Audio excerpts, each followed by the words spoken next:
La guerre contre les drogues a enfanté de nouveaux monstres. Des proies invisibles, indomptables, presque impossibles à repérer. Ce jour-là, en pleine mer, une prise rare. Dans le ventre immergé de la bête, les gardes-côtes découvrent plus de 7 tonnes de cocaïne, un butin de 230 millions de dollars. Après la chute des grands barons, les organisations criminelles entament une nouvelle fois leur mue.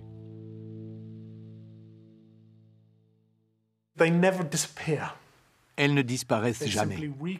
Elles se recomposent simplement en réseau, pas en structure. Elles deviennent des nœuds à l'intérieur d'un plus grand réseau. Et vous aurez beau éliminer le commandement central, cela ne perturbera pas le fonctionnement du réseau dans son ensemble. Une nouvelle ère commence au début des années 90 pour les organisations criminelles, dans un système où tout s'emballe. Transport, communication, flux financiers, la mondialisation s'accélère. Le libre-échange triomphant veut effacer les frontières. I believe we have made a decision now that will permit us to create an economic order in the world that will promote more growth, more equality, better preservation of the environment, and a greater possibility of world peace. En 1994, les États-Unis inaugurent la plus vaste zone de libre-échange au monde, avec le Canada et le Mexique. Plus de barrières commerciales et moins de contrôle aux frontières. Les cadences s'accélèrent dans les usines mexicaines et les files de camions s'allongent à la porte des États-Unis. Noyer les cargaisons de drogue dans le flot des véhicules devient le jeu favori des cartels mexicains, plantés sur ces 3000 km de frontières. Héroïne, marijuana et cocaïne passent presque sans encombre. Aux commandes du pays, le PRI, parti unique, reçoit sa part des bénéfices.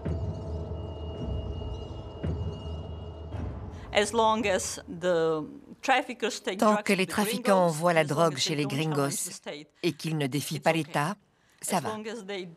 Tant qu'ils n'agissent pas contre les intérêts du PRI au pouvoir, l'État interfère peu dans le trafic. En Colombie, tout en haut de la chaîne du trafic de cocaïne, la classe politique a fini par lâcher les narcotrafiquants. Sous la pression de la DEA, les criminels qui ont succédé à Pablo Escobar sont traqués, leurs sociétés écrans sont démantelées, les arrestations se multiplient. Pour éponger les sommes perdues, les survivants comptent sur leurs transporteurs mexicains. Ils leur demandent d'augmenter la cadence. Ils ne volaient pas seuls, mais par convoi. 7 à 14 avions décollaient en même temps, chargeaient chacun de 1000 kilos de cocaïne et atterrissaient dans le nord du Mexique, dans le Chihuahua. Ils stockaient la drogue sur place avant de les faire passer la frontière vers les États-Unis. La logistique des cartels mexicains est infaillible. En position de force face aux Colombiens, ils imposent une nouvelle division du travail. Les Mexicains arrachent la part la plus risquée et la plus lucrative du trafic, la distribution de la cocaïne aux États-Unis. Les Mexicains vont entrer dans une phase plus compliquée que nous aussi nous avons connue. Le niveau de corruption du système va être de plus en plus profond et la violence va empirer. Pourquoi? Parce que l'argent de la distribution entre en jeu. Et cela représente énormément d'argent. Or, l'argent dans ce business est synonyme de violence et de mort.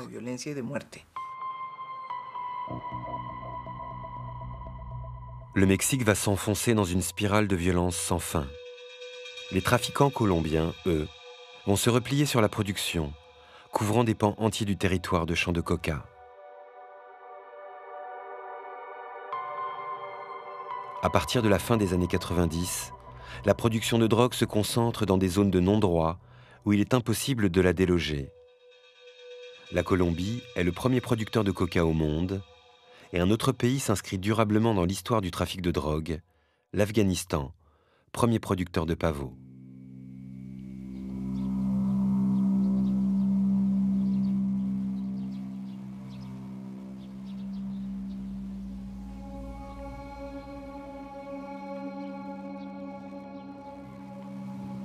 Aujourd'hui, 80% de l'héroïne mondiale est produite en Afghanistan. Totalement illégale, la drogue représente près d'un tiers des revenus du pays.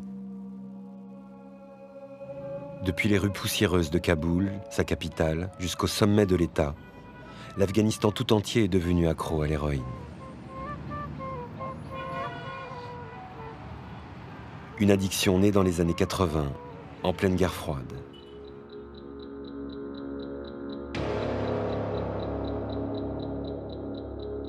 L'armée soviétique occupe les grandes villes du pays et dans les campagnes, les Russes tentent d'étouffer la résistance afghane.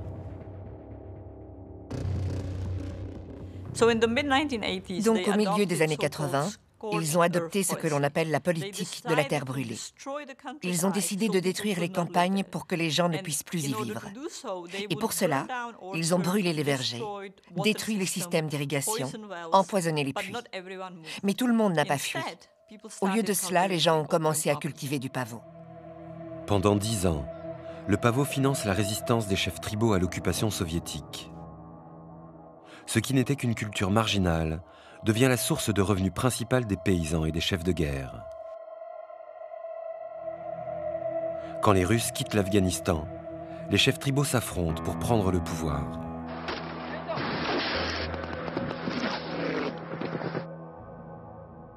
Leur guerre provoque la mort de dizaines de milliers d'Afghans. Sur ces terres ravagées, un mouvement canalise la colère de la population, épuisée par les années de conflit. Les talibans, nés dans les écoles coraniques, gagnent du terrain.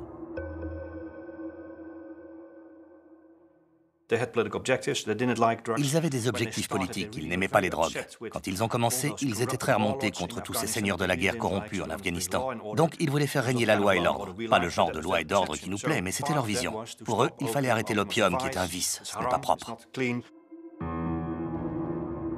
Partout où ils avancent, les talibans imposent leur ordre rigoriste, ferment les cinémas, interdisent la musique, cachent les femmes. Les règles sacrées triomphent sur tout. Mais l'opium fait vivre des dizaines de milliers de familles. En l'interdisant, les talibans risquent de perdre leur soutien dans les campagnes. Pour bâtir un capital politique, les talibans commencent à dire que le Coran interdit l'opium et qu'il est toujours interdit de le consommer.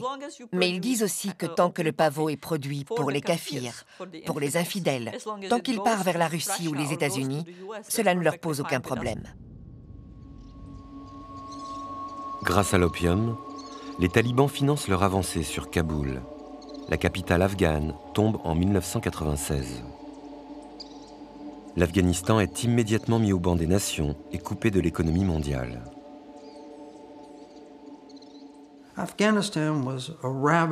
L'Afghanistan était une terre ravagée et il n'y avait pas d'aide étrangère. Donc l'opium est devenu la solution à tous les problèmes sociaux et économiques. C'est une culture annuelle. Vous mettez la graine dans la terre et quelques mois après, vous avez un bien à vendre.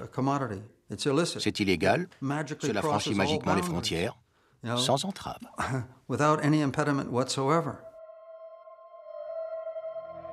Pour réaliser leur rêve d'un État intégriste, les talibans implantent des laboratoires sur leur territoire et font de l'Afghanistan le premier producteur mondial d'héroïne.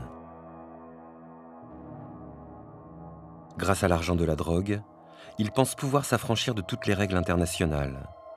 En 1998, ils offrent l'asile aux membres d'Al-Qaïda. Mais l'héroïne n'a pas le pouvoir d'assurer la survie d'un pays entier. La misère ronge l'Afghanistan. Le régime des talibans a cruellement besoin d'aide extérieure. Dans l'espoir fou de retourner l'opinion internationale en leur faveur, en 2000, les talibans interdisent la production du pavot sur tout le territoire. Les paysans risquent la mort s'ils sèment la graine interdite. En un an seulement, La quasi-totalité des champs de pavots ont disparu d'Afghanistan. Et la communauté internationale a dit merci. Le sous-secrétaire d'État américain Colin Powell a offert une aide de 41 millions de dollars. Mais il y avait d'autres problèmes. Les droits de l'homme, la situation des femmes. Et donc, les Nations Unies n'allaient pas les reconnaître. Rétrospectivement, les talibans ont commis un suicide économique.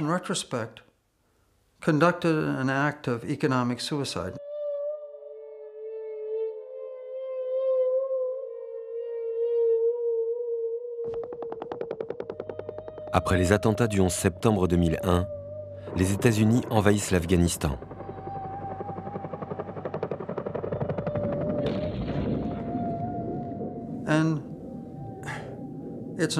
Ce n'est pas étonnant que quand les premières bombes américaines ont commencé à tomber, cette société et cet État failli se soient effondrés, parce qu'ils étaient morts à l'intérieur. Ils n'étaient déjà pas très forts au départ, mais le peu de force qu'il leur restait s'était envolé. Les talibans sont repoussés en quelques semaines dans des zones isolées, vouées à disparaître. Mais ils vont reconquérir patiemment, territoire par territoire, en encourageant la culture du pavot, source de financement miraculeuse pour la renaissance de leur mouvement.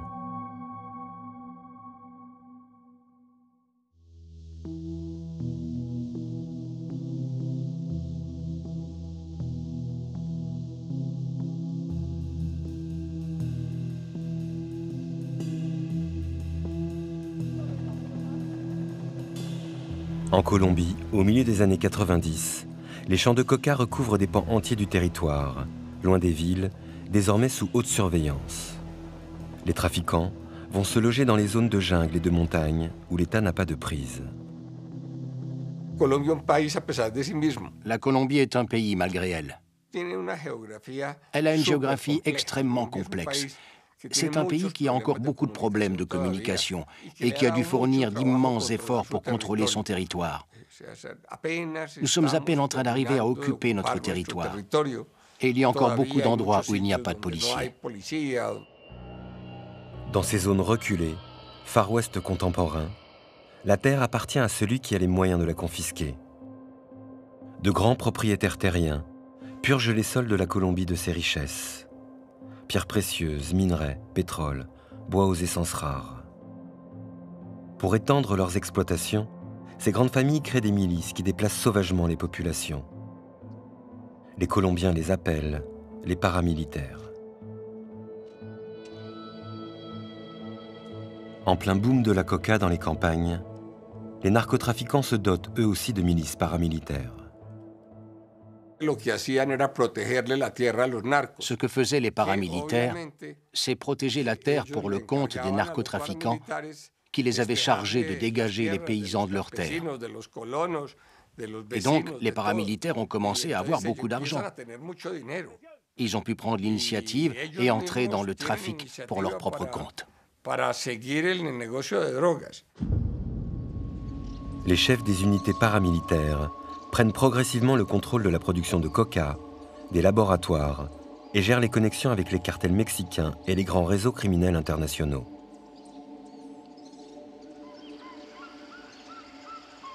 Au cœur de la jungle, la ruée sur la coca va changer le destin d'un autre groupe armé. La guérilla marxiste des FARC lutte pour une juste répartition des terres. Active sur quelques fronts, sans grands moyens, elle raquette les grands propriétaires, les enlève contre rançon. Mais au milieu des années 90, la guérilla des FARC s'adapte au changement d'époque. Il n'y a pas plus conservateur qu'un communiste. Les communistes sont très conservateurs. Et au départ, ils étaient contre le narcotrafic qui allait corrompre la révolution. Mais il y avait beaucoup de pression de la part des paysans, parce qu'ils avaient besoin d'argent. Et donc, ils disent OK à la culture de coca. Et en bons révolutionnaires, ils vont bâtir une base sociale, fournir toutes sortes de services publics grâce à l'argent de la drogue qu'ils récupèrent en taxant les cultures. Avec l'argent de la drogue, les FARC achètent des armes, des munitions, mais aussi des outils de communication qui leur permettent de synchroniser les différents fronts et d'entamer une progression fulgurante. Les FARC continuent les prises d'otages, ciblant l'État dans sa chair. Gouverneurs, députés, anciens ministres sont séquestrés. Les guérillas campaient à la porte de Bogota, elles étaient à Medellín et près de Cali. Et à la fin des années 90, beaucoup de gens redoutaient que la Colombie devienne un narco-État si les guérillas prenaient le pouvoir. Face à la montée en puissance des FARC, les paramilitaires veulent garder le contrôle sur les zones de production de coca. En 1997, toutes les factions paramilitaires se rassemblent sous un commandement unique, une armée d'extrême droite de 20 000 hommes. Les autodéfenses unies de Colombie tiennent tête à la guérilla. L'armée légitime du pays, elle, subit les embuscades des FARC. Ses soldats sont enlevés par centaines. Dans cette situation désespérée, des membres de l'armée se sont dit « Nous devons être de mèche avec les paramilitaires. C'est le seul moyen d'empêcher les guérillas de prendre le pouvoir. » Et donc, que se passe-t-il? Ces mafias vont commettre une quantité de massacres à travers toute la Colombie en disant qu'elles se battent contre les guérillas. Alors qu'en réalité, ce qu'elles font, ce n'est pas seulement chasser la guérilla de certaines zones, mais s'accaparer les terres et les utiliser comme des couloirs pour exporter la coca. Les paramilitaires liquident leurs opposants. Ce nettoyage systématique provoque le déplacement de 2 millions de personnes. Dans les zones qu'ils s'accaparent, là où l'État n'a jamais pu s'imposer, les paramilitaires dictent leurs lois. Si vous cherchez des crimes contre l'humanité en Colombie, c'est ici que vous les trouverez, chez les paramilitaires. Ce sont eux qui ont été les principaux violateurs des droits de l'homme et qui ont commis le plus de massacres et d'actes de barbarie. Et donc la classe politique en Colombie, comme nous l'avons vu, n'a rien d'honnête et elle est aussi particulièrement corrompue. Et à un certain moment, elle voit dans les paramilitaires une grande opportunité d'obtenir des votes.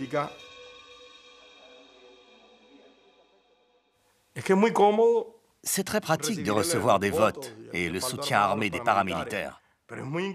Mais ça devient un peu moins commode quand vous devenez gouverneur et qu'ils vous demandent d'occuper le secrétariat au logement ou à la santé, où se trouvent les plus gros contrats publics, ou si vous êtes sénateur et qu'un paramilitaire vous appelle pour vous dire que vous devez démissionner pour 1 an parce qu'un de ses proches va occuper votre siège.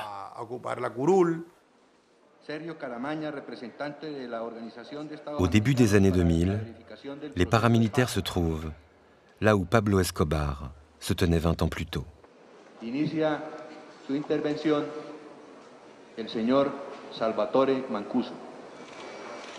Devant le Congrès, l'un de leurs leaders, Salvatore Mancuso, vient défendre le rôle de ces hommes.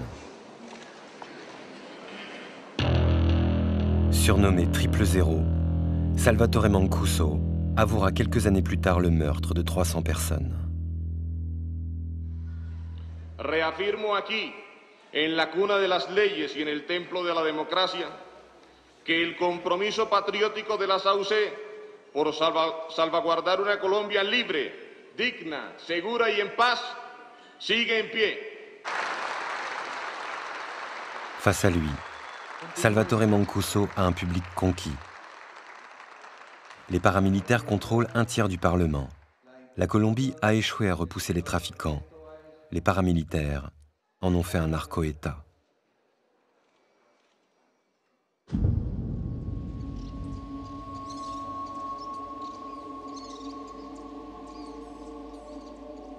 Contrairement aux trafiquants colombiens, au Mexique, les cartels n'ont jamais tenté de prendre le contrôle de l'État. Les trafiquants acceptent le jeu de corruption orchestré par le parti unique, le PRI, au pouvoir depuis 70 ans. En 2000, les Mexicains se libèrent du règne autoritaire du PRI en élisant à la présidence Vicente Fox.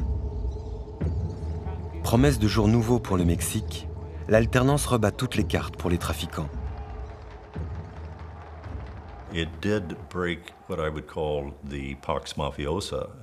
Cela a brisé ce que j'appellerais la Pax Mafiosa, c'est-à-dire l'accord entre l'État mexicain et les principales organisations impliquées dans le trafic de drogue, qui les rendait intouchables et leur garantissait qu'elles ne seraient pas attaquées.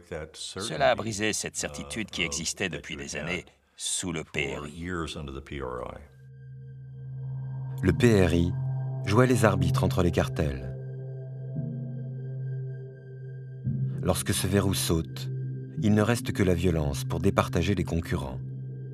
Des guerres croisées vont bientôt éclater entre tous les cartels. À ce moment-là, la classe politique locale et régionale ne va plus avoir les moyens de contenir le pouvoir des narcotrafiquants. Et donc, au Mexique, on peut dire que la guerre des narcos est le prix de la démocratisation.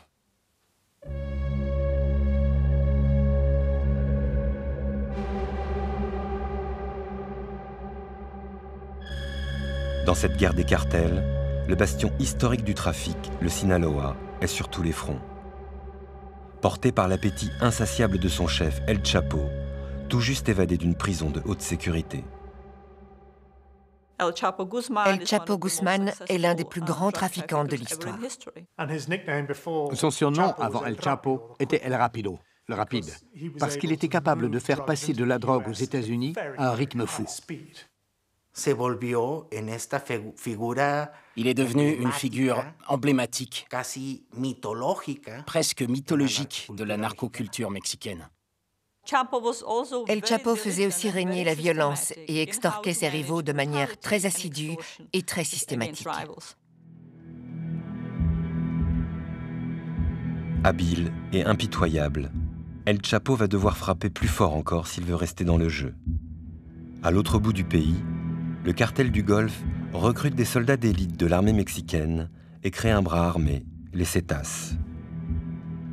Discipline militaire, opérations planifiées, techniques de renseignement sont détournées dans un but ultime, terroriser les concurrents, s'accaparer leur territoire. Les Zetas déclenchent la surenchère chez tous les autres cartels.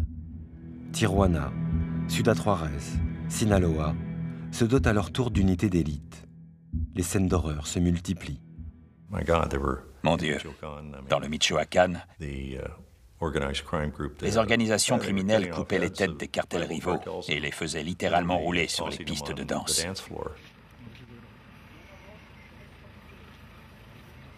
C'était totalement hors de contrôle. En 2006, le nouveau président Felipe Calderón, à peine élu, déclare la guerre au cartel et envoie l'armée au front. 45 000 soldats tentent de reprendre les territoires perdus, concentrant leurs forces sur les Zetas, le plus sanguinaire des cartels. Sous les coups de l'armée, les Zetas implosent en une multitude de groupes. Ils resserrent leurs griffes sur de plus petits territoires. Et la violence monte encore d'un cran. Les Zetas filment dans le détail les meurtres et les scènes de torture, marquant d'un Z leur présence sur les murs, comme sur les corps de leurs victimes. Ce qui se passe avec les Zetas, c'est qu'ils n'ont pas suffisamment d'argent pour supporter un affrontement permanent avec l'État. Et ils vont faire de la violence une marchandise. Les Zetas ne vendent pas la logistique pour écouler de la cocaïne. Les Zetas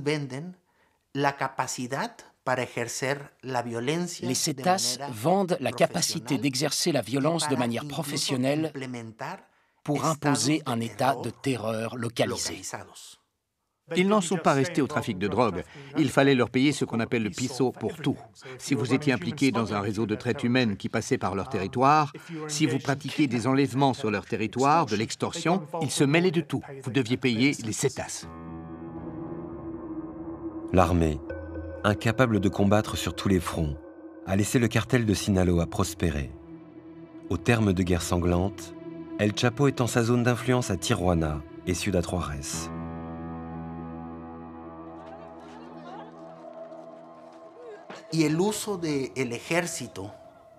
Le recours à l'armée pour essayer de réduire la violence a été contre-productif.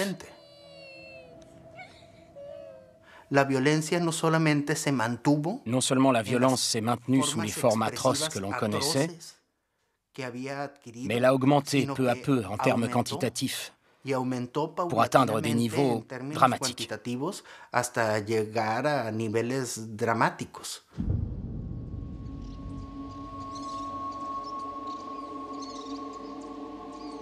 Au début des années 2000, les États-Unis et la Colombie font eux aussi le choix de l'option militaire. Ils élaborent le plus grand plan de lutte contre le narcotrafic, le plan Colombie, 4 milliards de dollars en 5 ans.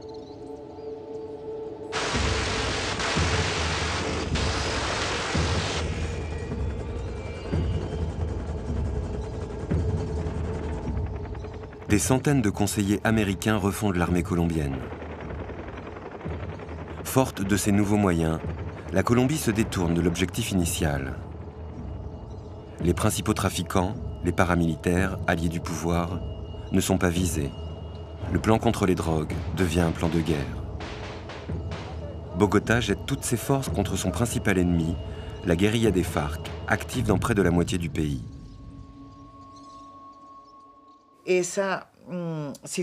La situation bascule en faveur de l'État pour la première fois. Et l'armée colombienne commence à reprendre du terrain pour la première fois depuis de nombreuses années. Disons-le sans détour, c'est le plan d'aide militaire américain le plus efficace des 20 ou 25 dernières années. Le plan Colombie a permis au pays de ramener de la sécurité et a fait chuter les enlèvements de 3000 à 200. En ce sens, je pense que le plan a été très important. Mais il y a eu un grand prix à payer pour une guerre faite dans ces conditions. C'était une guerre irrégulière. Il y a eu des bombardements dont on n'a jamais entendu parler ici à Bogota.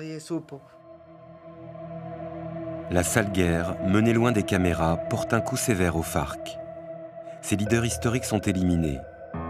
À terme, un processus de négociation va pouvoir s'engager avec la guérilla. Pour la Colombie, l'offensive militaire n'est qu'une première étape. L'étape suivante est amorcée sous la pression de Washington. Malgré le plan Colombie, des tonnes de cocaïne affluent toujours vers les États-Unis. Le pouvoir colombien est sommé d'agir contre les paramilitaires. En 2006, la droite dure au pouvoir leur offre une quasi-amnistie, laissant plus de 100 000 assassinats impunis. Les paramilitaires rendent les armes sur un air de kermesse.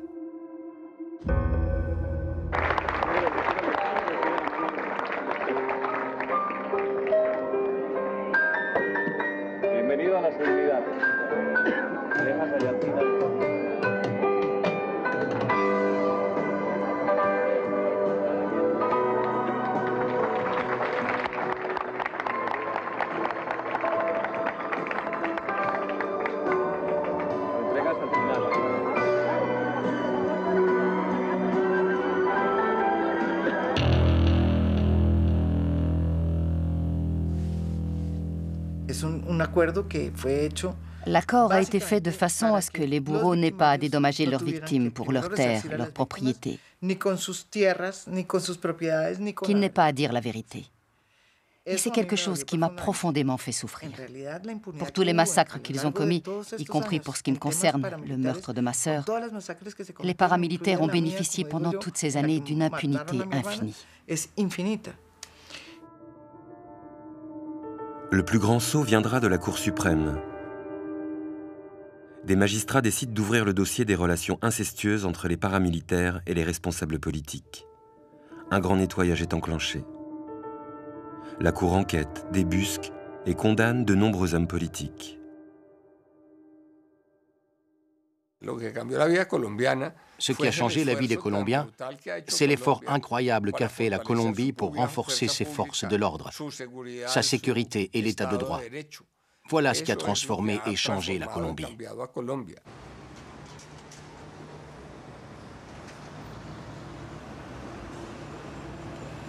Ce travail de justice et de mémoire se poursuit aujourd'hui encore, dans une Colombie qui semble reprendre son souffle. La violence recule dans les grandes villes et la Colombie devient une destination touristique. Mais loin des regards, dans les zones difficiles d'accès, les mêmes gestes se répètent à l'infini.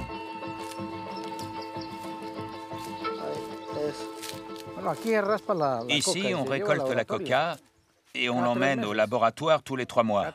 Tous les 3 mois, on récolte et on l'emmène au laboratoire où on transforme, on fabrique la pâte base et les acheteurs viennent chez nous. Comme des milliers de cultivateurs de coca, ce paysan a subi les campagnes d'éradication menées par les autorités avec l'aide de la DEA. Pendant 30 ans, Agent Orange, glyphosate de Monsanto, des milliers de litres d'herbicides ont été déversés sur les plants de coca, ravageant des régions entières.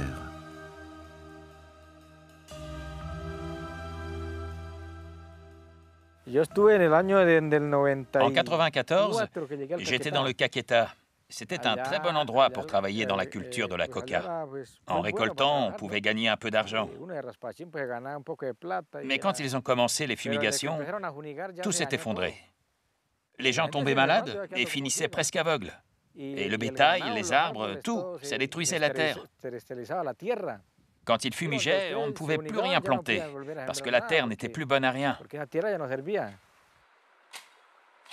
Et quand ils ont fumigé et que ça s'est terminé, je suis venu par ici, dans le Nariño, et j'ai arraché tous les plants de café pour planter de la coca. Sur ces 3 hectares, ce cultivateur produit environ 70 kg de pâte base de cocaïne, qui lui rapporte 10 fois plus que s'il cultivait du café. La pâte transformée, elle va de l'autre côté. Il l'envoie au Mexique, aux États-Unis, dans d'autres pays. Parce que c'est là qu'elle vaut de l'argent. C'est là qu'elle vaut de l'argent. Parce qu'1 kilo ici, ça ne vaut presque rien. Tandis que là-bas, si. Pour fabriquer 1 kilo de cocaïne, il faut 350 kilos de feuilles de coca, 400 $. La transformation, le passage des frontières, la vente en semi-gros puis au détail, coupé, fait passer le kilo de cocaïne dans les rues de New York à plus de 120 000 $, 300 fois plus que le prix de base. Quand une partie de la récolte est éradiquée en Colombie, le prix de la feuille de coca peut tripler. Le gramme dans la rue passe alors de 122 à 122,77 $. Pas de quoi décourager le consommateur new-yorkais ou freiner les trafics. En Colombie, la coca finance toujours des dizaines de groupes armés. Ils sont les héritiers lointains des grands cartels, les descendants directs de factions paramilitaires ou des FARC ayant refusé l'accord de paix historique signé en 2016. Après 30 ou 40 années de guerre contre les drogues en Colombie, nous produisons plus de cocaïne que jamais. Malgré tout, nous pensons avoir réussi parce que les organisations criminelles gouvernent moins. Nous avons avancé, c'est sûr. Mais nous sommes toujours dans une situation compliquée et difficile, avec la peur que ces quantités de culture de coca puissent réactiver encore une fois des choses que nous ne savons pas comment contrôler. Et oui, j'ai peur que cette mèche se rallume.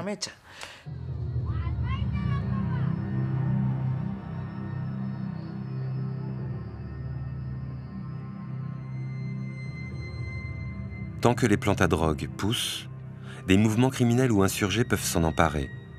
En Afghanistan, les États-Unis ont sous-estimé ce danger latent. Après avoir chassé les talibans du pouvoir en 2001, Washington pense que le problème est réglé. Quelques années plus tard, l'armée américaine fait face à une puissante insurrection. Grâce à l'argent de la drogue, les talibans ont enrôlé des milliers de combattants. En 2004, sous la pression de Washington, le président Hamid Karzai proclame le djihad contre le pavot.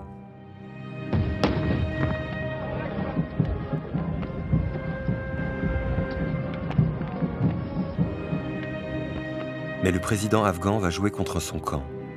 Son autorité ne tient que par la fragile coalition de chefs de guerre et d'anciens moudjahidines, qui eux aussi dirigent leur fief grâce à l'argent de la drogue. Bien sûr, il y a beaucoup de gens au sein du gouvernement afghan qui sont impliqués dans le trafic, comme dans les forces d'opposition, ce n'est pas un secret. Tout le monde le savait. Mais c'était délicat d'en parler parce que ce sont nos alliés politiques. C'était ça la logique. En 2005, dans la région du Helmand, plus de 9 tonnes d'opium sont découvertes dans la cave du gouverneur. Le président Hamid Karzai doit l'écarter. La milice du gouverneur, privée de ses revenus, change alors de camp. Ces 3000 hommes rejoignent les talibans et font basculer l'équilibre des forces. La région du Helmand tombe entre les mains des talibans qui en font la première zone de production d'héroïne du pays.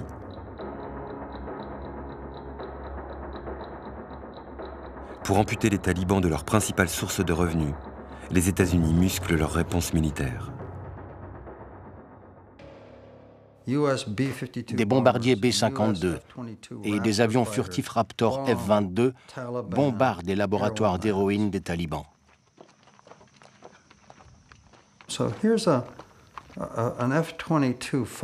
Donc un avion furtif F-22 qui coûte environ 400 millions de dollars et un laboratoire d'héroïne, ce qui peut avoir l'air chic, mais en réalité, ce n'est qu'une cabane en terre, avec des bidons rouillés et un chauffage électrique bon marché, probablement 50 dollars de matériel. Les États-Unis utilisent l'équipement militaire le plus sophistiqué. Tous leurs moyens de repérage et de renseignement, des drones pour suivre les mouvements, des images satellites, les B-52 qui sont les plus performants sur la planète, pour attaquer ces cabanes aux toits en tôle et leurs barils rouillés. Je pense que cela montre les limites de la coercition.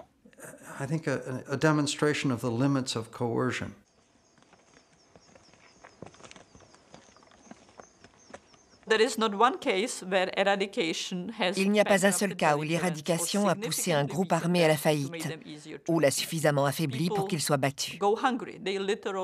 Les gens ont faim, ils n'ont littéralement rien à manger, et ils vont protester et se mobiliser. Et ce qui se passe, c'est que les groupes criminels et insurgés, comme en Afghanistan ou en Colombie, reçoivent beaucoup de soutien politique. Les gens changent d'allégeance. Et dans l'histoire des liens entre groupes insurgés et drogue, l'État gagne quand il arrête d'éradiquer.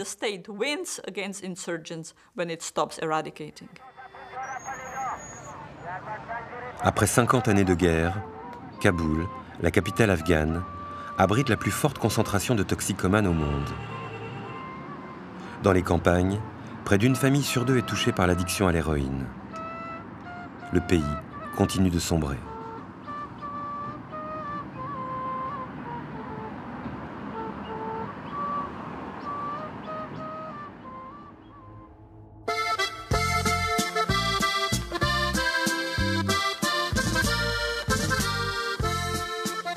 Au Mexique, un siècle après le début des premiers trafics, la culture populaire célèbre les narcos et leur ascension sociale fulgurante. Les petits paysans qui plantaient le pavot au siècle dernier dans les montagnes du Sinaloa ont enfanté des trafiquants capables d'exploiter toutes les failles du système. Symbole absolu de cette revanche des plus faibles, El Chapo Guzman, patron du cartel de Sinaloa, a su échapper aux autorités pendant 15 ans et amasser une fortune d'1 milliard de dollars dont la police cherche encore la trace. Les organisations qui font du trafic de drogue peuvent s'offrir les meilleurs avocats, les meilleurs courtiers, les meilleurs comptables.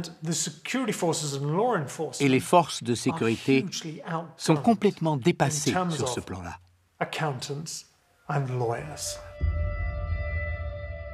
Des centaines de millions de dollars appartenant au cartel de Sinaloa ont été retrouvés blanchis dans les comptes de grands groupes bancaires. Les banques ont toutes obtenu un règlement avec la justice. Aucune condamnation n'a été prononcée. Mais plutôt que de se dire que ce système financier-là est profondément instable et s'alimente d'argent sale, on continue à ne pas le pénaliser pour dire faute de mieux, on avance comme ça et effectivement, on va fermer un peu les yeux.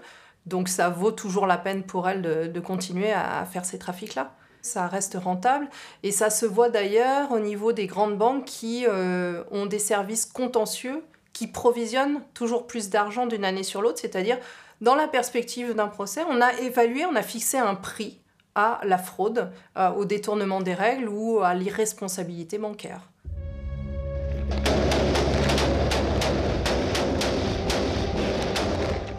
En 2015, El Chapo est repéré alors qu'il entre en contact avec une comédienne dont il s'est entiché.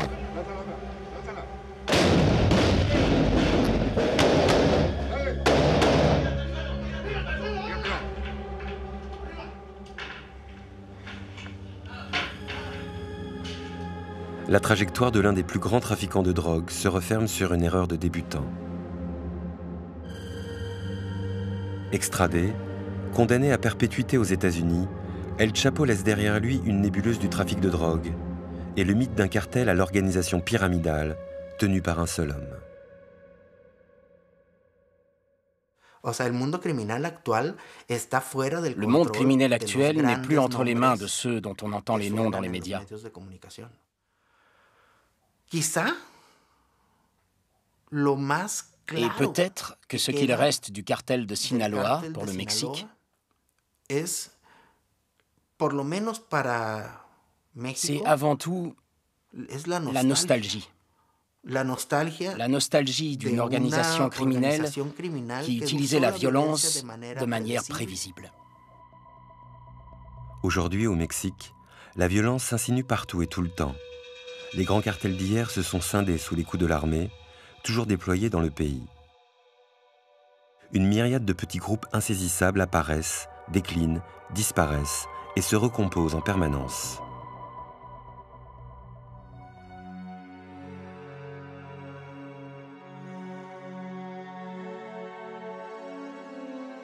Sur la côte pacifique, Acapulco, joyau du Mexique, est devenue l'une des villes les plus dangereuses au monde. On dénombre une trentaine d'organisations actives dans la région.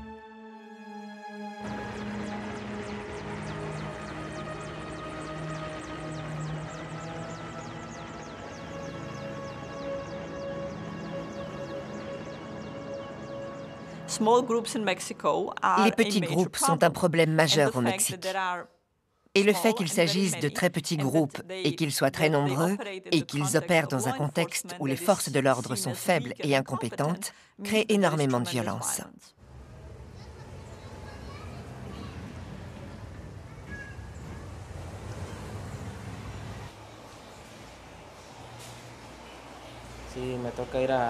C'est moi qui récupère les corps. Dans les hôpitaux, chez les médecins légistes, à domicile.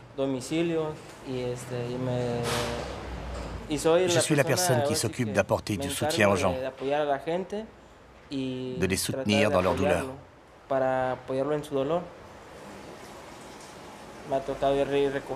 Il m'est arrivé d'aller chercher dans des fosses dans lesquelles il y avait 8 ou 9 corps. Quand ce sont des personnes démembrées, on doit injecter morceau par morceau, coudre les corps pour qu'ils restent, pour que les familles puissent voir leurs proches. Et donc on donne une explication à la famille. Souvent, dans de nombreux cas, les corps ne peuvent pas être veillés à cause de leur état de décomposition.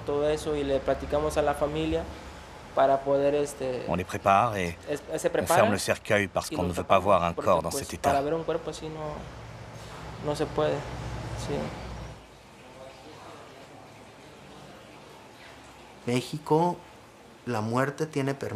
Au Mexique, la mort a tous les droits. Les corps s'empilent les uns sur les autres. Et il n'y a aucune force capable de réparer le mal qui est fait chaque jour.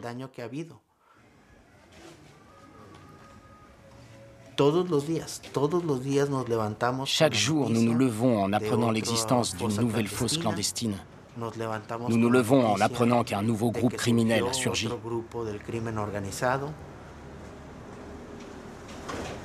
Ces 10 dernières années, plus de 40 000 personnes ont disparu au Mexique, arrachées à la vie par les organisations criminelles qui frappent aveuglément, rackettent et enlèvent contre rançon des personnes souvent sans histoire.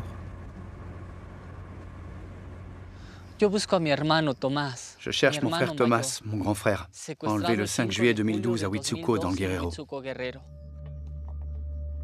Mario Vergara fouille la terre sans relâche pour trouver le corps de son frère. Avec d'autres familles meurtries, il a déterré plus de 400 corps au cours des 5 dernières années, ici, à 1 heure d'Acapulco. Dans cet endroit qui s'appelle le lac d'Iguala, dans le Guerrero, nous avons trouvé 21 corps, tous portant des signes de torture, les mains et les pieds attachés, les yeux bandés.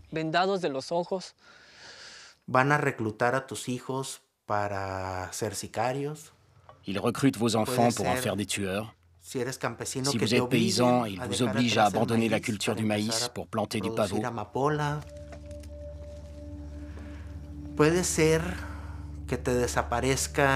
Ils peuvent faire disparaître votre époux que vous passerez votre vie à chercher parce qu'ils l'ont recruté pour un travail criminel. Ou vous le retrouverez mort dans l'une des fosses clandestines.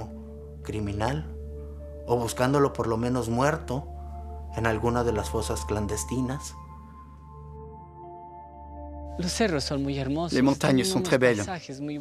Les paysages sont magnifiques. C'est vrai. Mais elles renferment l'horreur que les hommes ont commise.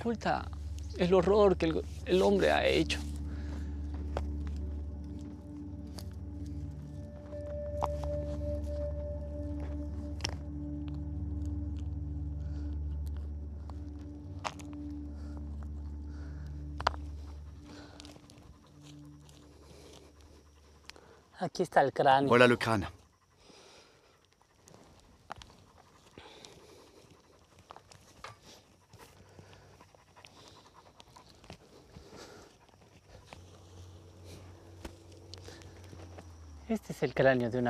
Ça, c'est le crâne d'une personne. On voit l'impact de la balle ici. D'après ce qu'on m'a dit, cet homme a été amené ici. Ils lui ont tiré dessus et il est tombé la face la première.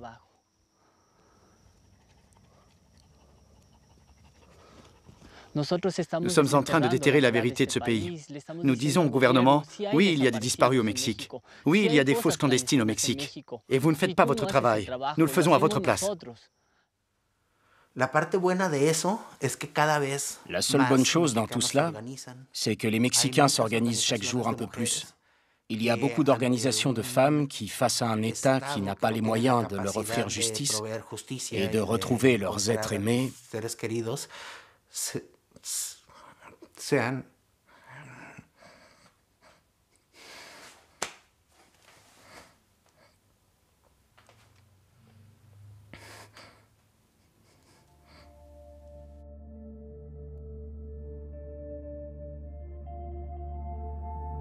À chaque nouvelle fosse commune, il faut attendre la venue des autorités qui conservent à ce jour plus de 27 000 corps non identifiés.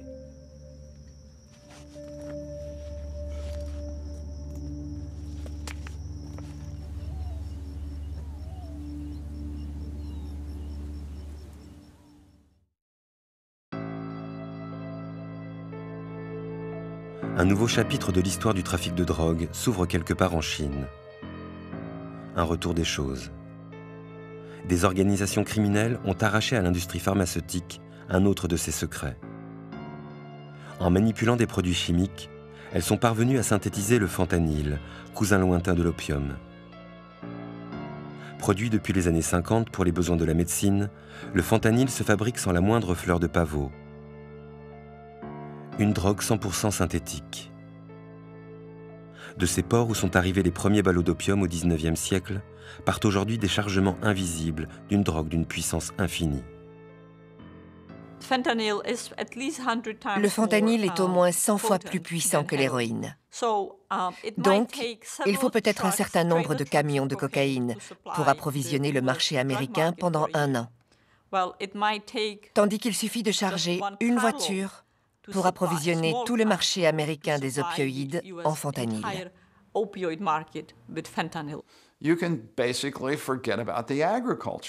Vous pouvez complètement oublier l'agriculture. Vous n'avez plus besoin de paysans qui font pousser du pavot en Afghanistan, au Mexique, en Colombie. Vous n'avez plus besoin d'armées et de chefs de guerre pour transporter de l'opium. Si vous n'avez besoin que de produits chimiques que vous pouvez fabriquer en Chine, puis envoyer au Mexique, cela simplifie grandement les choses. Et cela veut dire que vous pouvez baser vos opérations n'importe où. Donc, les drogues de synthèse modernes ont vraiment le potentiel de changer radicalement le marché des drogues. Et les politiques, les relations internationales, toute la géopolitique qui les entoure.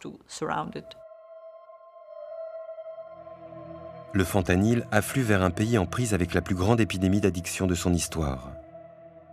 Aux États-Unis, la surprescription d'antidouleurs, encouragée par les lobbies pharmaceutiques, a rendu des centaines de milliers de patients accros aux opiacés. Quand leur traitement s'arrête et que l'illusion de bien-être se brise, ils se tournent vers les marchés illicites. Des hommes et des femmes de classe moyenne rejoignent chaque jour la cohorte des usagers d'héroïne et se laissent happer par le fentanyl, moins cher et beaucoup plus puissant. Le fentanyl tue 30 000 personnes par an aux États-Unis.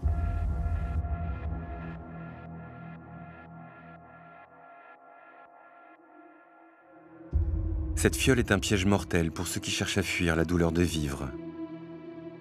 Cela n'a pourtant rien de fatal. Tant que la guerre visera le trafic de stupéfiants et pas les causes de leur usage, nous vivrons dans un univers mafieux en perpétuelle mutation.